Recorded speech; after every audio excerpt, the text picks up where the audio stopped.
तो मौका देख के छक्का चौका मारेला। भले आउट हो गया तो का आउट के चिंता करत लेकिन मरिया जरूर।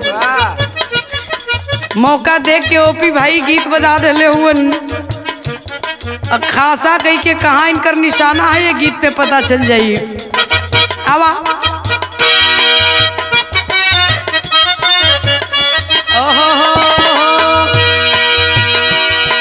गाँव टोला कस्बा हिलवलु गली गली।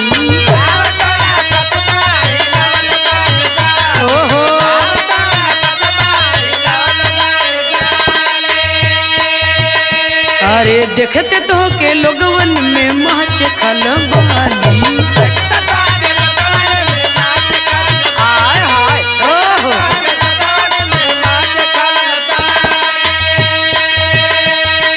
गाँव टोला कस्बा हिलवलु गली गली। देखते तो के लोगवन में मच खलबाली। भइल बा बवाल हो बंगाल यगरा। भइल बा बवाल हो बंगाल अगरा। कइल बा कमाल कइल बा कमाल हमर लाल घाघरा। कइल बा कमाल हमर लाल घाघरा।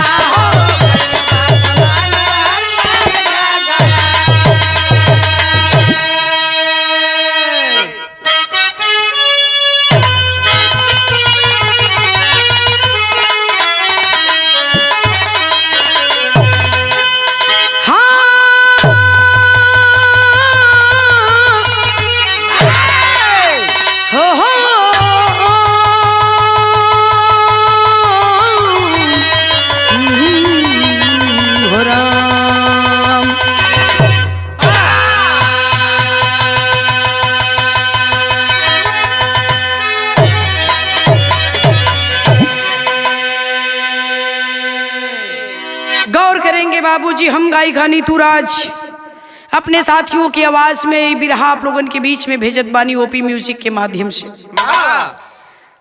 बड़ी ही एक ऐसी कहानी, अनसुलझी सी कहानी, जिस कहानी को सुनने के बाद रोंगटे खड़े हो जाएंगे।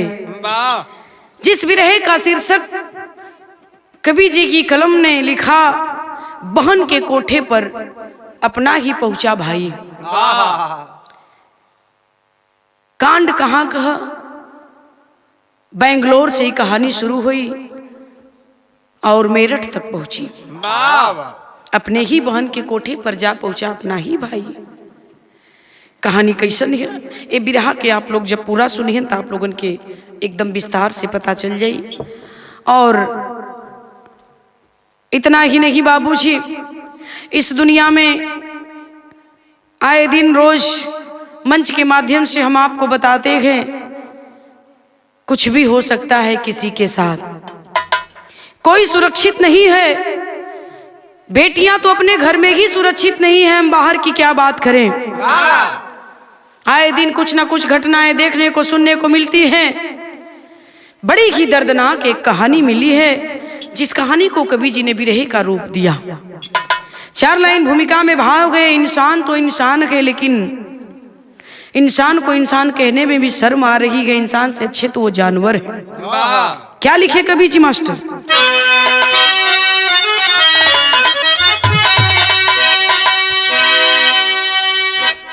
जानवर में तो जानवर के सब गुण है साथी, मगर मानव में ही न मिलती मानवता। बद से बदतर बना आज इंसान है, ऐसी हर दिन में दिखने को मिलती दानवता। विश्व को सभ्यता योग्यता जो सिखाया, उसी देश भारत की है ये कहानी। लक्ष्मी कहाती जहाँ नारियां हैं, सिया राम सुनिए उन्हीं की जुबानी।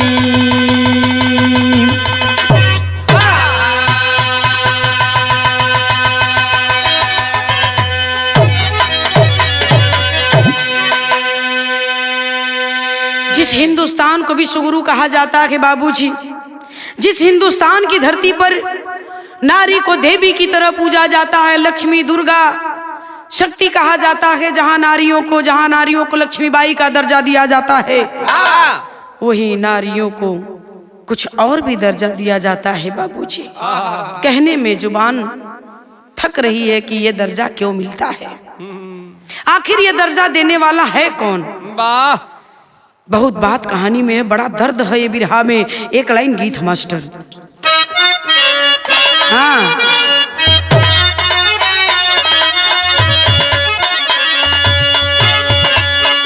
मुझे कोई मिल गया था, मुझे कोई मिल गया था, सारे राह चलते चलते, सारे राह चलते चलते, सारे राह चलते चलते,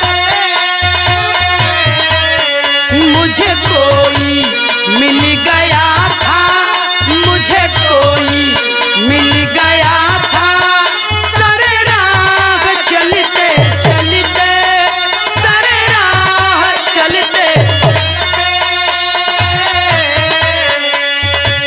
लेकिन बिरहा में कहना है बाबूजी का, सुनिए सुना रही हूँ, सुनिए सुना रही हूँ, दस्तान ऐसे ऐसे, दस्तान ऐसे ऐसे,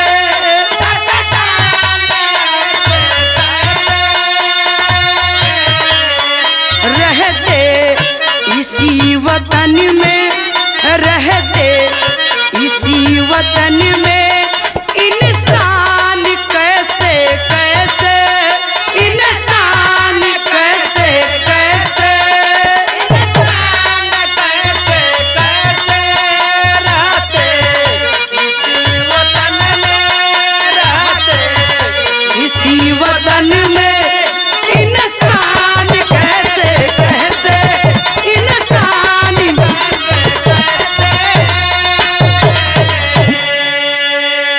सुनिए सुना रही हूँ, दस्तान कैसे कैसे, रहते इसी वतन में, इंसान ऐसे ऐसे। कैसन कैसन लोग हुए दुनिया में, यही वतन में, यही हिंदुस्तान में, यही धरती पर। कहानी शुरू हो गई मास्टर, कहाँ का कैसन आवा।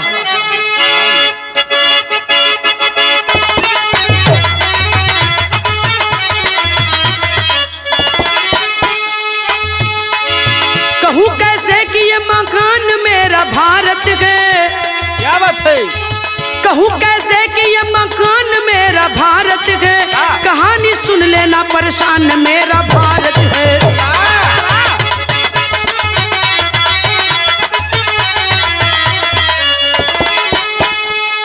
यहाँ की नारियां, यहाँ की नारियां हर दिन सताई जाती है, कहीं जल जाती तो कहीं जलाई जाती है।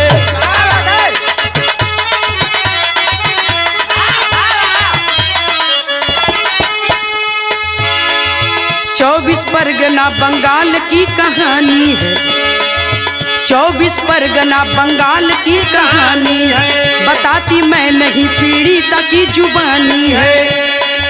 बेटी शकीला जो जा रही कॉलेज सही, बेटी शकीला जो जा रही कॉलेज सही, बेटी शकीला जो जा रही कॉलेज सही, बेटी शकीला जो जा रही कॉलेज सही, रुकी है मारुति ना कॉलेज सही।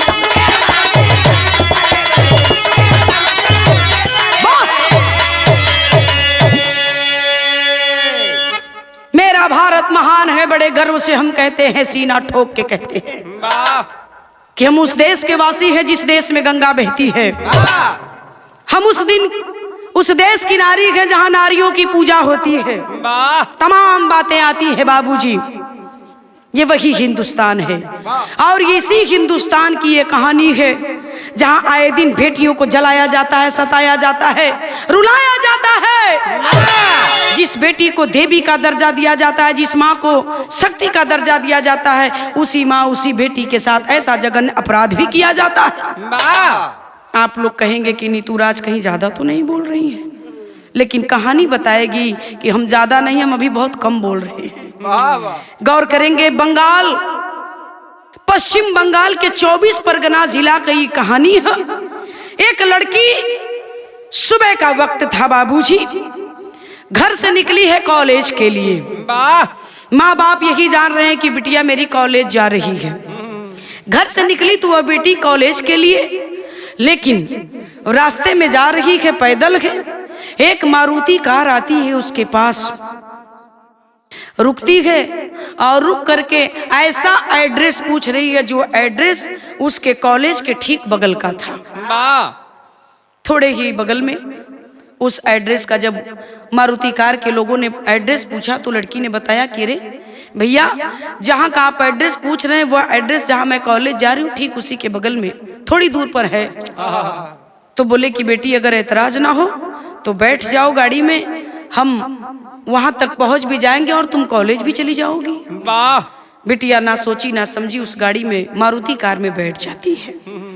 जब मारुति कार में बैठ गई है बाबू, लेकर कार चलल बा वो लड़की के कॉलेज की ओर। बिरहा में बड़ा नया नया गीत एक लाइन लगल मास्टर कवन।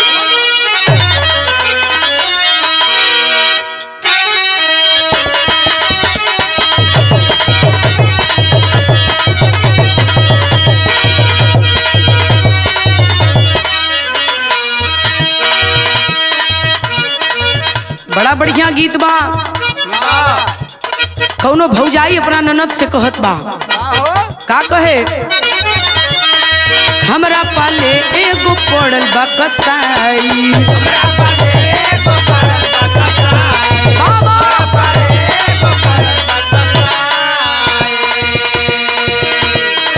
उ केहू दूसर नहीं हमें तोर भाई।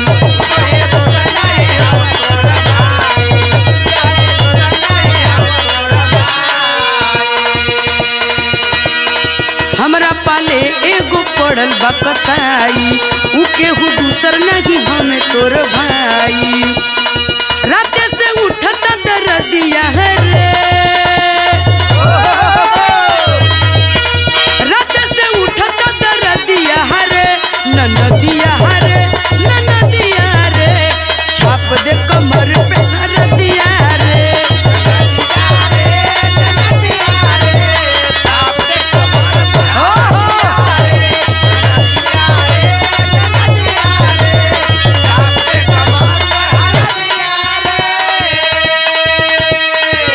बिरहा में कवि जी भाव लिखत हुवन का भइल हयावा, बिटिया के गहड़ी में लिहल बिठाई,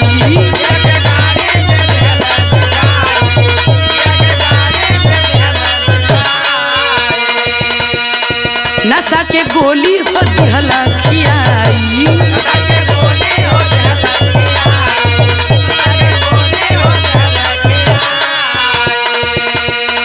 बिटिया के गहड़ी में दिहल बिठाई, नशा के गोली को दिहल खियाई।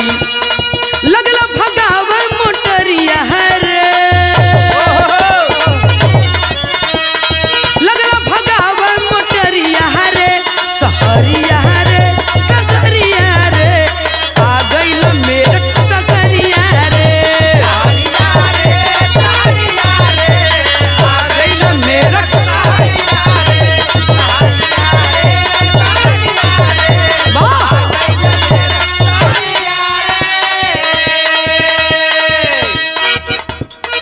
मोटर भगावे लगलन। अब वही में कौन ऐसन सामान, ऐसन खाए वाला चीज ओके खियौलन जौना में नशा का गोली है, खाए के तो खा ले ले बा बिटिया सकीला।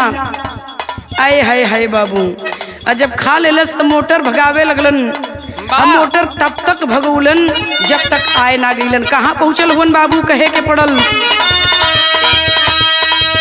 जब टूटल बबुनी के नहसा, जानी गईली पलट गईल पासा, देह धंधा के जाल में फसाई दिहले, रूप आपन असल दिखाई दिहले,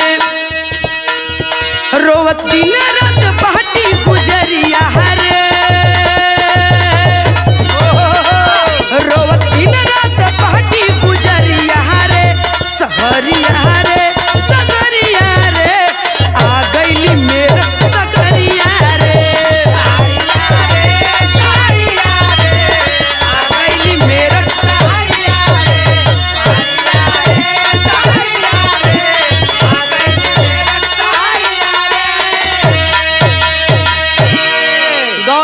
बाबूजी नशीला पदार्थ खिया दिले हुए नशा में हो गई हो के कुछ पता ना।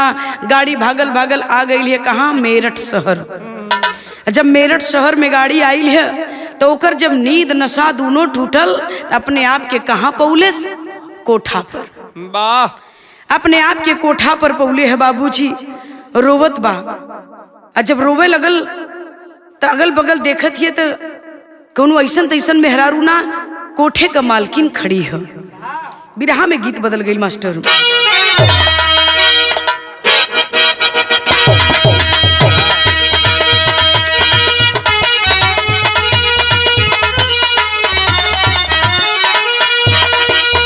बड़ी सुंदर गीत बा। तोहरा के दुल्हा बनावती मजनू रे,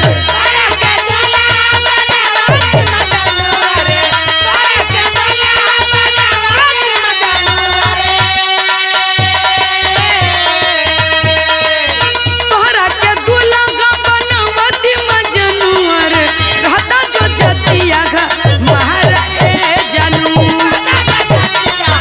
महारा ए जानू।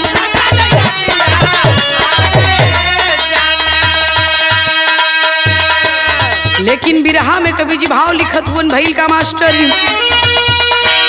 रोवे सकीला जिला मेरठ की सगरिया हो,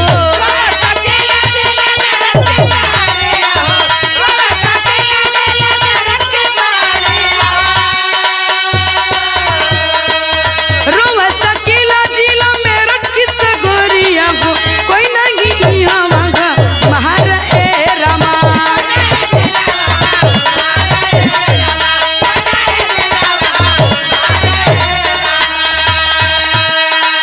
रो रही है सकीला कोठे पर, मैं कहाँ हूँ? कोठे की मालकिन ने कहा तू कहाँ गए, तुझे पता नहीं है, तू इस वक्त कोठे पर है और मैं कोठे की मालकिन हूँ। क्या नाम है तेरा?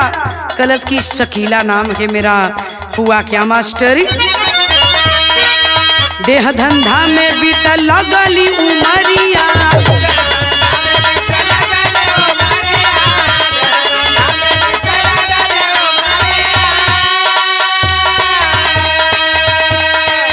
एक दिन आवाक होई गईली कुमरिया,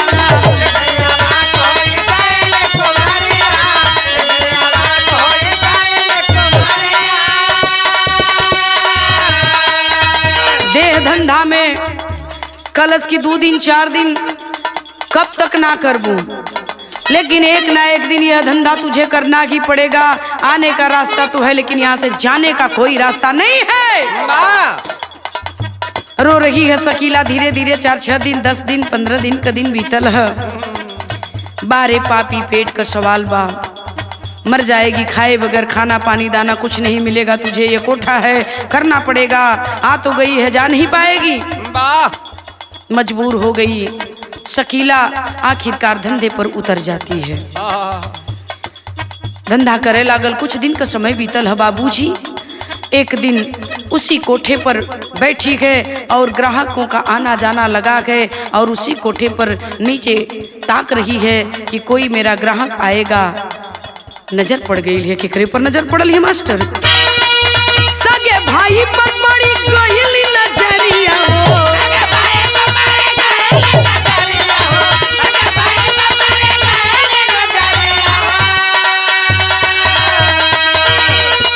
सगे भाई पर पड़ी गई नजरिया हो। अइहा कहीं हवा बजहरा ए रामा,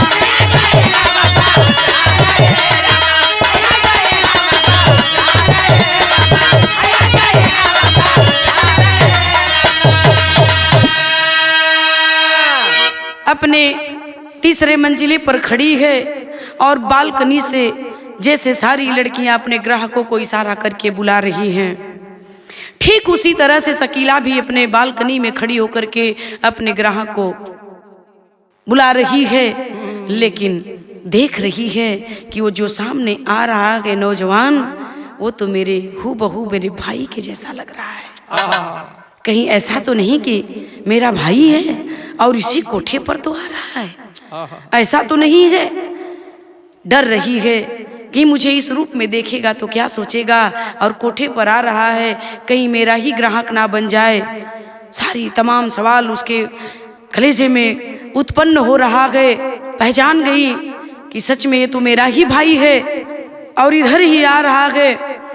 ठीक उसके गली के सामने नीचे वह खड़ा है। वो तो जा रहा था कहीं और, लेकिन वही खड़ा है, किसी से एड्रेस पता पूछ रहा है बाबूजी कुछ।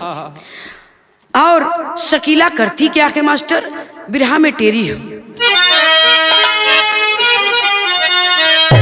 अरे नजरिया एक दिन भाई पे पड़ल, अरे भैया नजरिया एक दिन भाई पे पड़ल, बहनी हवा का सोचे नीक बाए से मारल मारल मारल मारल।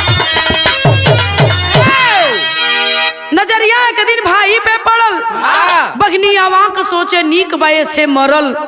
नजरिया एक दिन भाई पर पड़ल, सोचा लगल कि कोठा पर आ जाई, आ कहीं ऐसा तना मालकी ने कि हमरे ग्राहक बना दे।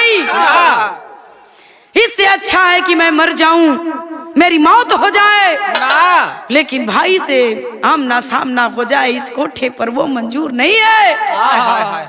कैलेश का मास्टर चौकड़ा में भाव हो।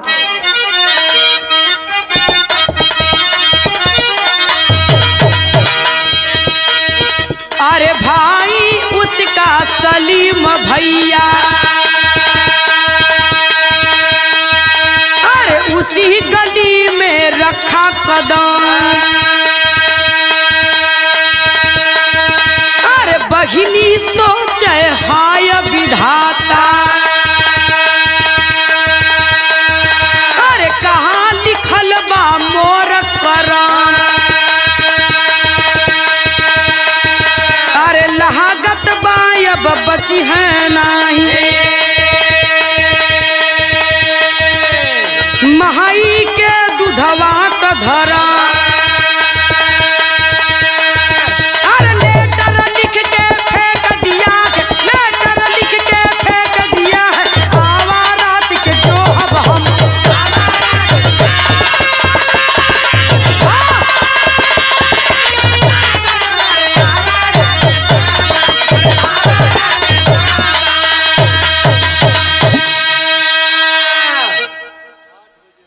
कुछ ना समझ पुलिस घबरा के हाली हाली 2 लाइन लिखलेस, लिख करके कागज का टुकड़ा नीचे गिरा देलेस।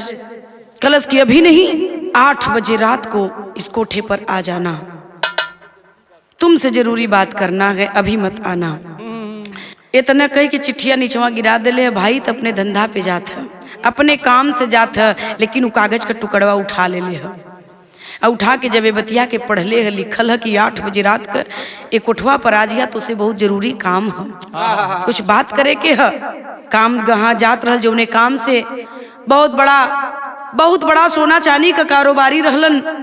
वो नहीं सेठ किहन ये सलीम काम करता था बाबूजी, और उसी काम धंधे से वह उस सराफा बाजार में पहुंचा था। उसी गली में किसी का ऑर्डर देने के लिए गया था बाबूजी, और जब उस चिट्ठी को पाया है तो समय तो इसके पास पर्याप्त है, लेकिन 8 बजे रात को बुलाई है और मेरे पास अभी समय बहुत पर्याप्त है।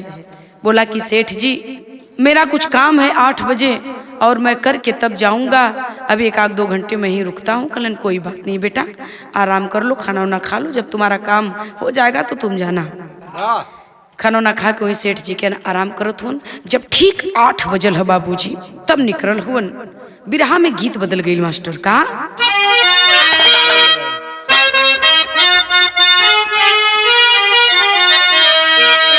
कि आज एकादशिया, आज एकादशिया, अरे बिहान दुआदशिया तेरसिया, आई है हमारो सजनावा तेरसिया के नाम।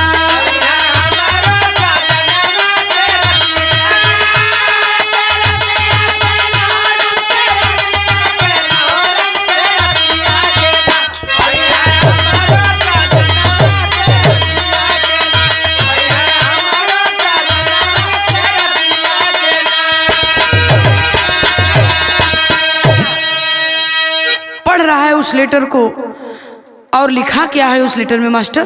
कहना है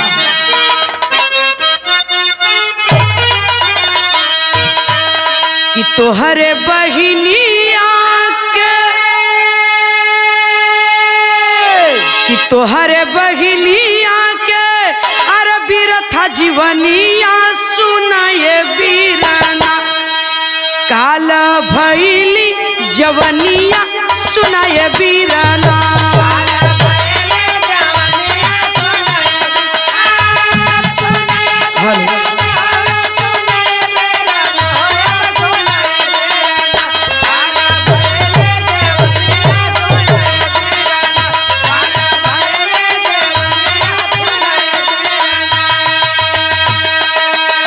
पढ़ रहा है उस लेटर को कि मुझे भाई बता रही है, अपना नाम नीचे लिखी है शकीला,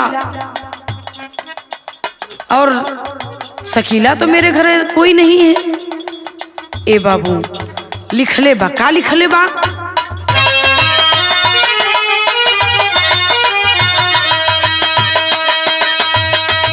आठ बजे रतिया पाई हा पजरवा,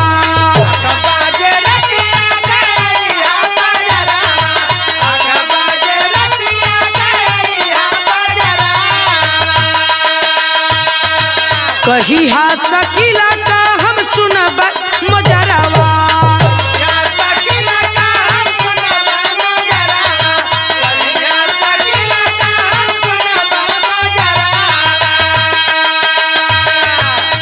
कह दिया लेटर में लिख ले कि शकीला का हमके मोजरा सुने के है, तो कोई तो के न रोकी, चली आया लिख ले है। और का लिख ले है मास्टर? गिद्धा मनो जुनिया सुनाए बीराना, काल भैली जवनिया सुनाए बीराना।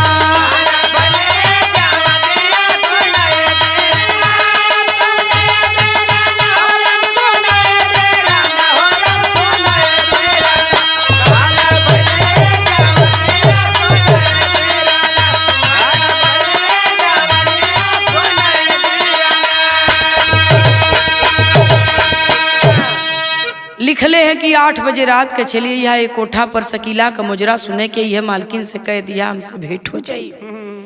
गिद्ध की तरह हमके यहाँ रोज नोचल जाता भैया, सारी बात लिख करके दे दे ले बा।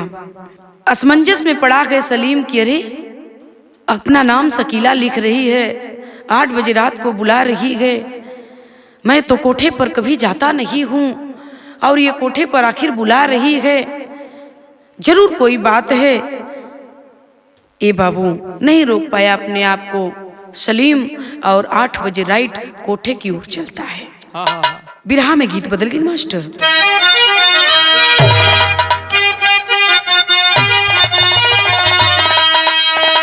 अरे रोई मर बोये राजा, अरे डूबी मर बोये राजा, जई बाजो पूर्व के देशवा,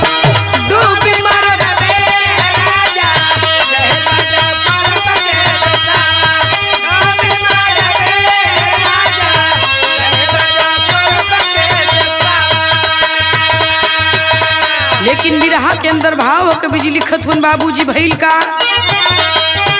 पढ़त सलीम जानी, पढ़त सलीम जानी गइला विपतिया के, पढ़त सलीम जानी गइला विपतिया के, बाबा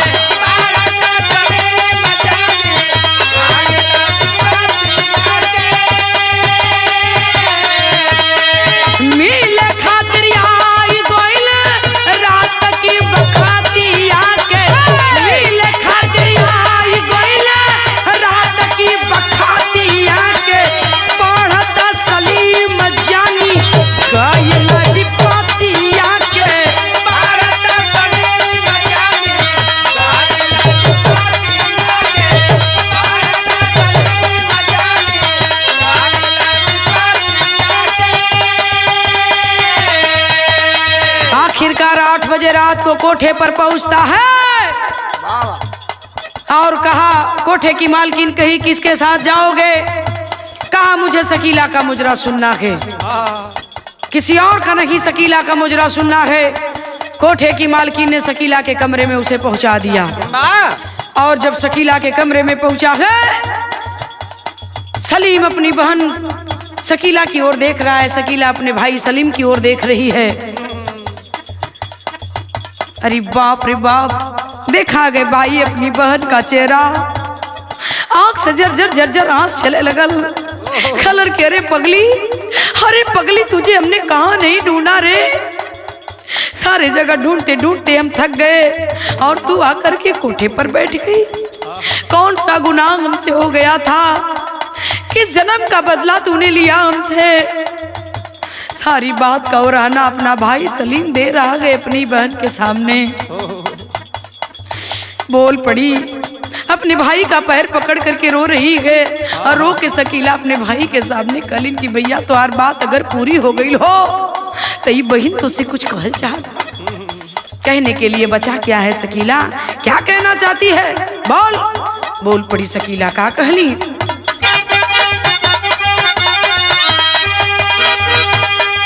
भाई से शकीला आपनी दुखड़ा बतवली रामा, भाई से शकीला आपन दुखड़ा बतवली रामा, भाई से शकीला आपन दुखड़ा बतवली रामा।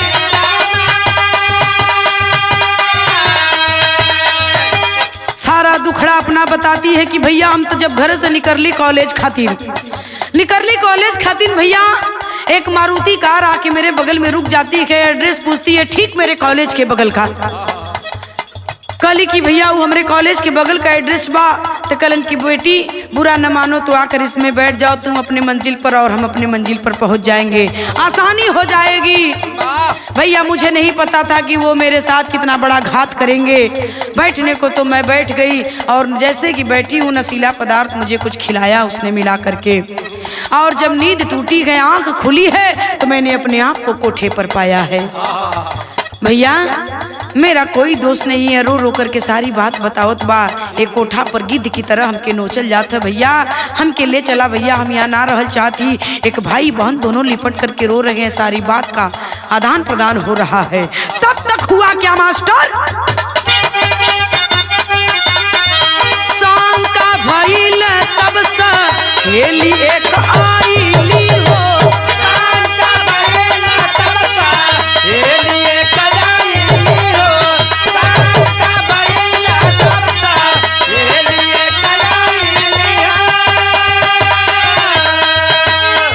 रोवे दोनों हाथ जोड़ी कहे लगली बातिया के, रोवे दोनों हाथ जोड़ी कहे लगली बातिया के, पढ़ता सलीम जानी कोयला की बातिया के, पढ़ता सलीम जानी कोयला की बातिया के, पढ़ता सलीम जानी कोयला की बातिया के।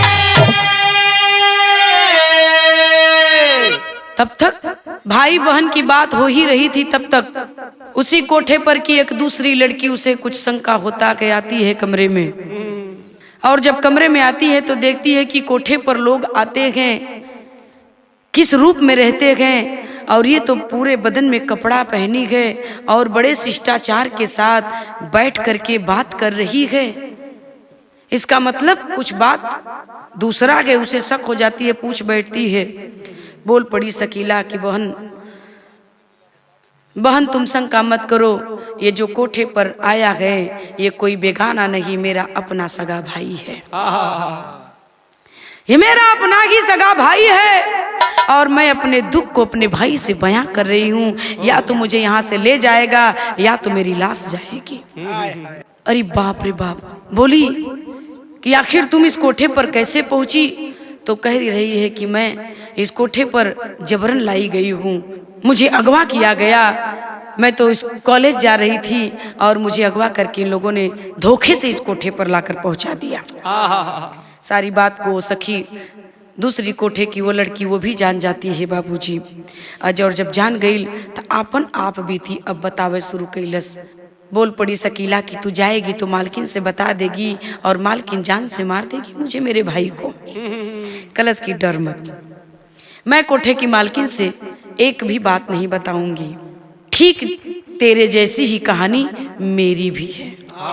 जानती है मैं कौन हूँ, कहाँ की रहने वाली हूँ, क्या हुआ मेरे साथ, सुन मेरी बात। अब शकीला के और सलीम के सामने कोठे की ही वह दूसरी लड़की अपनी बात बता रही है, अपनी आप बीती बता रही है कि मैं कोठे पर कैसे पहुंची हूँ। कैसे बतौलस मास्टर, पहपट के अंदर भाव है।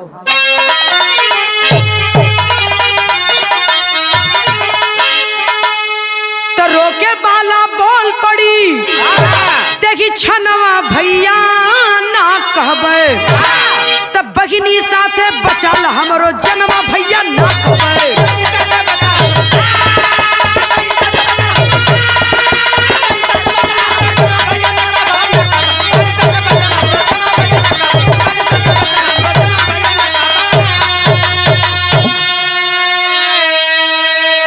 तब पति मुनव्वर बेटा हाफिज के बिन फाटला छाती हो, जबरी हमके ले अइलई नीच कमीना घाती हो। 100 से ज्यादा रोज लुटलम, अरे तनवा भैया ना कहबे, ना कहले पे मारई सैतनवा भैया ना कहबे।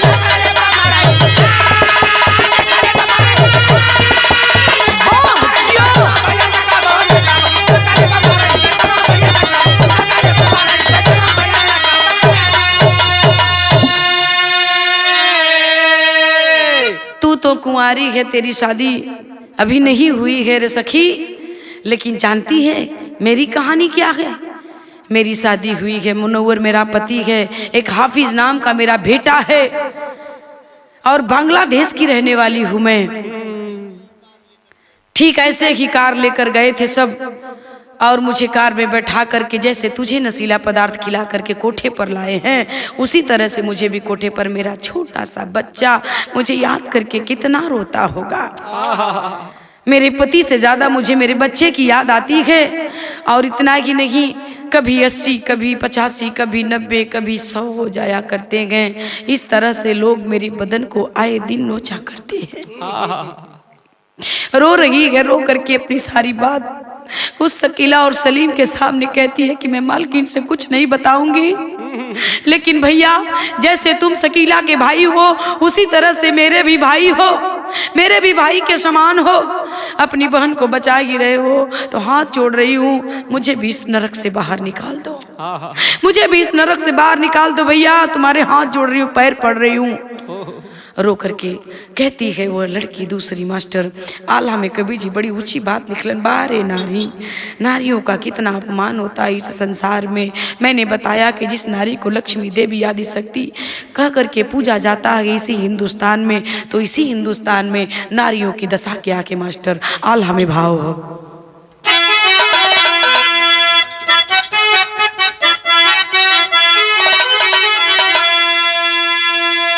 अरे नारी का जन्म, अरे नारी का जन्म पहाड़ दुनिया में भैया,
देश में हिंदुस्तान में नारियों की पूजा होती है, हाँ। आज उसी देश में नारियों का इतना घोर अपमान है। यही तो घोर कलयुग है, यही तो घोर कलयुग है बाबूजी।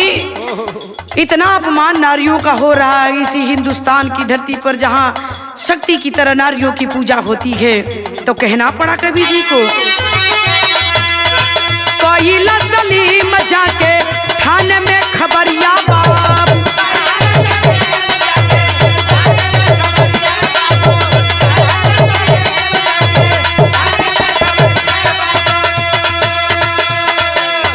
ऐसे चोर रश्मि जी हो लिहानी संज्ञानी,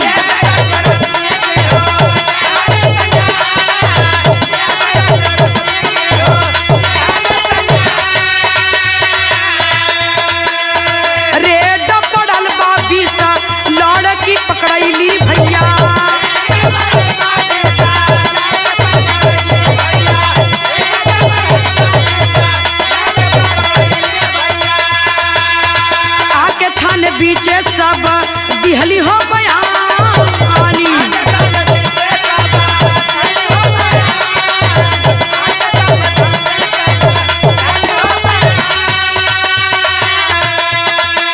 जा करके सलीम थाने में खबर देता है बाबूजी।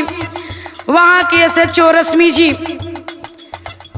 इस बात को संज्ञान में लेते हुए रेड डाल देती है कि उस कोठे पर जो रेड लाइट एरिया में वो कोठा, और जब रेड पड़ती है उस कोठे पर तो 20 लड़की बरामद की जाती है।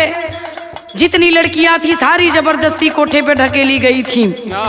किसी ना किसी बहाने से उन्हें कोठे पर ला करके कभी जबरन रास्ते से उठाया गया था, किसी को तो किसी ने भेज दिया था लाकर कोठे पर।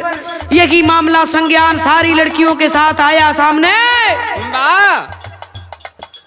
और इतना ही नहीं बाबूजी, हुआ क्या मास्टर, बांग्लादेश बॉर्डर का रखली सहेली बाप,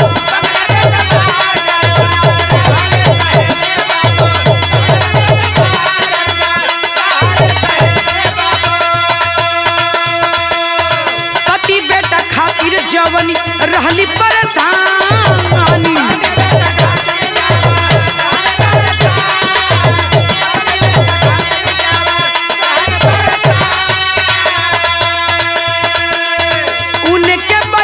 भेजल गैल उनके देशवा बाबू,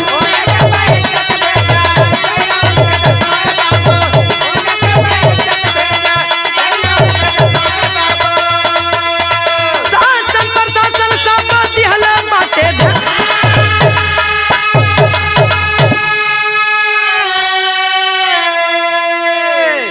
गौर करेंगे बाबूजी, जो सहेली शकीला के साथ अपनी दुख भरी कहानी उस कमरे में बयां करती है सलीम के सामने, वो बांग्लादेश के बाउर गांव की रहने वाली थी और अपने पति बेटा खातिर जितनी वो परेशान थी, जब सारी कहानी प्रशासन के सामने रखती है, उसे बाइज्जत उसके घर बांग्लादेश बाउर पहुंचाया जाता है।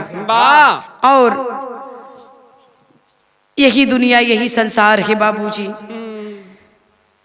जिस नारी को जगत जननी का दर्जा दिया जाता है, जो इस दुनिया में आया है, एक नारी के गर्भ से जन्म लेकर आया है, और उसी नारी का इतना बड़ा उपहास यही दुनिया करती है। उसकी सहेली को तो पहुंचा दिया गया बांग्लादेश बाउर, जहां उसका पति उसका बेटा इंतजार कर रहा था। बाइज्जत उसके घर प्रशासन के लोगों ने पहुंचाया। धन्यवाद है प्रशासन के लोगों को। और बात आती है जब शकीला के जाने की, कहा कि चल बहन, तुझे अब अपने घर चलना है, ले चलता हूँ। माँ बड़ी परेशान है, तेरे लिए रो पड़ी है। कलश की भैया घरे जाए के कहत हुआ, हम चले के भी तैयार हैं, लेकिन कौन मुँह लेके चली भैया, का दुनिया का लोग कहियन। कैसे कहलिन मास्टर,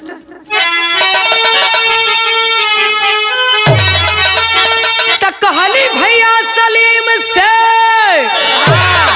कहली भैया सलीम से, अरे बहिनिया वही कैसे चली हम भवनवा जमाना का कही।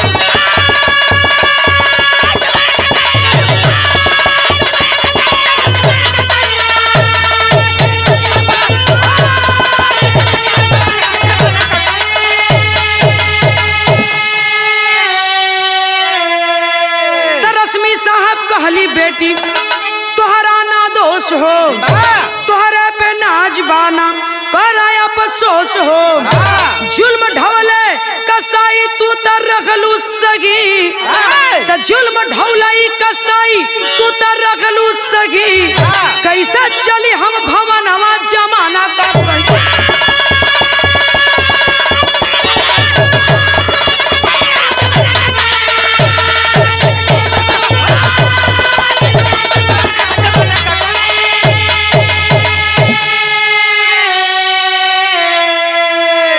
रश्मि साहब SHO साहब जो हैं समझा रही है कि बिटिया इसमें तुम्हारा कोई कसूर नहीं है। तुम पर तो हमें गर्व है, तुम पर तो हमें नाज है कि तुमने इनसे आगे बढ़कर के कदम बढ़ा करके जमाने के सामने अपनी बात को रखा और आज तू बरी हो रही है इस कोठे से। और अपने ही नहीं अपने साथ साथ तूने इतने लोगों का कल्याण कर दिया इस कोठे से, तुझे दुनिया की दुआ लगेगी। तू शर्म मत कर, चली जा अपने घर को। और बड़ी फक्र की बात है कि तेरा अपना भाई तुझे लेकर जा रहा है। दुनिया से लड़ना तुझे नहीं है, तेरा भाई है, चली जा अपने घर। समझा रही है। वाह, चली गई शकीला अपने भाई सलीम के साथ अपने घर के लिए। लेकिन बाबूजी शकीला ही नहीं, न जाने ऐसी कितनी बेटियां इस हिंदुस्तान की धरती पर लूटी जाती हैं। कवि जी ने लिखा, मास्टर का लिखलन आए दिन 28 लाख, अरे आए दिन 28 लाख लूटल जाली नारी हो। भारी जुल्म ढावे बेबी चारी बाला चारी हो। सोचा कैसे सुरक्षित नारी जतियार रही, कैसे चली हम बिरनवा जमाना का।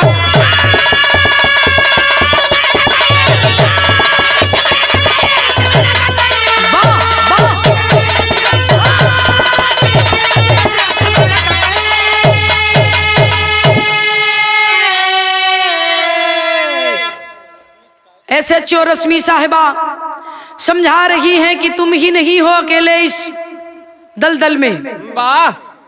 सर्वे के मुताबिक पता चला है कि पूरे हिंदुस्तान में 1 लाख 2 लाख नहीं 28 लाख लड़कियां इस दलदल में हैं। और चाहकर भी प्रशासन कुछ नहीं कर पा रहा है। समझा रही हैं SHO साहिबा और चली जाती है अपने भाई के साथ वह शकीला अपने घर को। तो बाबूजी 1-2 लाख नहीं 28 लाख लड़कियां इस दलदल में आज भी फंसी हैं। क्या कहा जाए इस जमाने को, किसका दोष है, किसको निर्दोष कहा जाए, ये बात समझ में नहीं आती है। ऐसी घटनाएं आए दिन देखने को मिल रही हैं बाबूजी। तो कहानी यही खत्म होती है खानदान का परिचय। गुरु बिहारी गुरु रमन ऐसे भी नीच वतन में, श्यामा सीताराम भरत जी विश्वनाथ के मन में। नजरिया एक दिन भाई पे परल, नीतू सिया राम नारी का करक कदरिया। नजरिया एक दिन